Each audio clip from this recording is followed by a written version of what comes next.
വീഡിയോയിലേക്ക് സ്വാഗതം. ഇന്ന് ചെയ്യുന്നത് പൈനാപ്പിളാണ്. പൈനാപ്പിൾ ഇത് ഭരണിയിൽ 3/4 ഭാഗത്തോളം ഇട്ട്.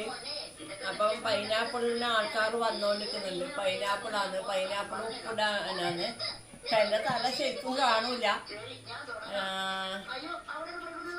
ഉപ്പിലിടാനാണ്. 4 പൈനാപ്പിളാണ് ഉള്ളത്. ഞാൻ രാവിലെ പോയി മാർക്കറ്റിൽ പോയിട്ട് വാങ്ങിക്കൊണ്ടുവന്നു. രാവിലെ ഒരു 7 മണി അങ്ങനെ അങ്ങനെയുള്ള ആളോട് പറഞ്ഞ് മതിയായി, ഇനിയൊന്നും പറയാനില്ല. എന്നിട്ട് രാവിലെ ഞാൻ പോയിട്ടാണ്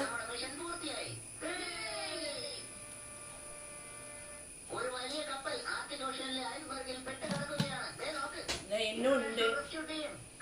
ഇതിപ്പോ ഏലാന്ന് മുറിച്ച് ഉപ്പിലിടുവാന്നുള്ള ഇതിലാണ് ഉള്ളത്.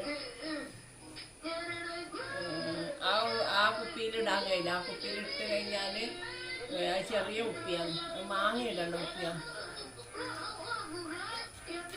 എന്നുണ്ട്. എന്താ മണിക്കുട്ട, നേർങ്ങനെ മുറിക്കണം. പക്ഷെ നേർങ്ങനെ മുറിക്കുമ്പോ കുട്ടികൾ വന്നിട്ട് പറയുന്നു. അപ്പോൾ ഒരു തടുപ്പിലാന്ന് ഞാൻ ആദ്യം മുറിച്ചത്. മണിക്കുട്ട ഒരു ഹെൽപ്പ് ചെയ്ത് തരുവാ? ചെറിയ ബക്കറ്റുണ്ടോ? ബക്കറ്റിൻ്റെ ബക്കറ്റാണ്. തൽക്കാലം ഞാൻ ഒരു കുപ്പി വാങ്ങുന്ന വരെ. എൻ്റെ അടുത്തുനിന്ന് ഇന്നലെ തെറ്റിപ്പോയതാണ്. ഇതിന്റെ മൂടിയല്ലേ ഇത്? ഇവിടെ 2 ബക്കറ്റ് ഉണ്ട്. ഇതേപോലെ ഈ ബക്കറ്റ് നല്ലോണം സോപ്പിട്ട് കഴിച്ചെടുക്കണേ, നല്ലോണം കഴുകണേ.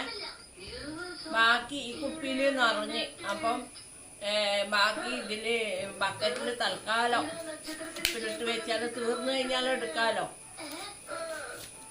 പിന്നെ പച്ചമാങ്ങ നീളമുള്ള മാങ്ങയല്ലേ ഉള്ളത്. പച്ചമാങ്ങ മറ്റേ ഉരുണ്ട പോലത്തെ മാങ്ങയുള്ളത്. അത് നേർങ്ങനെ മുറിക്കാൻ പറഞ്ഞതാണ്. ഇത് ഒരു പീസിന് ഓരോന്ന് അങ്ങനെ നേർങ്ങനായിപ്പോ. ഇത് ഒരു പീസിന് 10 രൂപയാണ്. പിന്നെ 10 രൂപയാണ് ഒരു പീസിന്. മാങ്ങയുണ്ട്. മാങ്ങ അന്ന് വാങ്ങിയ മാങ്ങ നൂലുള്ള മാങ്ങയായിരുന്നു. ഇതൊരു ഉരുണ്ട പോലത്തെ മാങ്ങയാണ്. മാങ്ങ കഴുകാൻ വേണ്ടിയിട്ടാണ് വെച്ചത്. ആദ്യം ഞാൻ ഈ പൈനാപ്പിൾ പിന്നെ നാളത്തേക്കെല്ലാം മുക്കുമ്പോൾ പഴുപ്പ് കയറും. അതുകൊണ്ട് പൈനാപ്പിൾ ചെറിയൊരു ഇതുണ്ട്, പുളിയും മധുരമായിട്ടുള്ളതാണ്.